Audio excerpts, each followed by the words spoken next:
Hello, I'm Kelly Dwyer, founder of Nature Education Opportunities. September rolls around and that carefree sense of summer can seem to vanish pretty quickly. Capture the essence of summer relaxation with these easy DIY activities. They're perfect for the whole family or a way for you to carve out some of your own guilt-free self-care time. I love to take pictures of my favorite spots outside, print them, frame them, and put them around home workspace, or even use them as a screensaver. It's easy just to upload them, change them out maybe every Sunday night so that you have something to look forward to Monday morning when you head out to work. And the other thing that I love to do is to capture wildflower pictures and maybe some insects. Right now, at the beginning of September, it is quite busy with migrating monarchs and other insects that are preparing for hibernation. So lots of beautiful images to be found just walking around a wooded area, your backyard, or if you live near a beach, just head on out there and take some really nice pictures. Late summer is also a great time to find some beautiful green ferns in wooded areas or your own backyard. Pick them when the fronds are dry, usually around midday or even at the end of the day. Place them between two pages of copy paper and then sneak them in between pages of a really heavy book just to press them for a couple of weeks. And then you'll be surprised how fast that they dry out. I actually did these fronds just about a month ago, so they've been ready for a bit. And again, you can put them onto mat them and glue them onto some white paper, write a really fun, meaningful summer message to yourself, and then frame them in a special frame. I really love to map them with green around and then in a white frame. And then it's nice to look back on that summer message, especially as we get into colder weather. It brings you back to summer pretty quickly.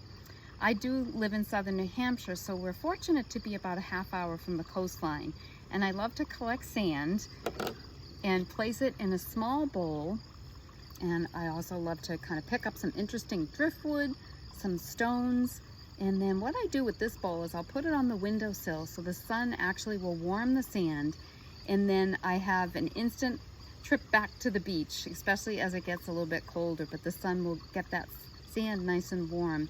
So it's fun to touch the sand, play relaxing, maybe wave or bird music on your phone, close your eyes and just take a little mini vacation back to the beach. It doesn't take much for me to imagine that I'm sitting on warm sand on my blanket with an iced coffee reading a book in July or August, especially like I said, when we here in New Hampshire get into the real cold, icy months not too far from now. And late afternoons in September can be a perfect time to embrace just a 5-minute break outside, sitting in a sunny spot, listening to the noises from the natural world and soaking in the soothing warmth. I tend to gravitate to this beautiful area out behind me where there's a lot of old pine needles, and when the sun hits that late in the afternoon, it really warms the pine needles and just has the essence of summer to me. So find your favorite spot and just plan on making those quick little 5-minute trips there. Soak that in.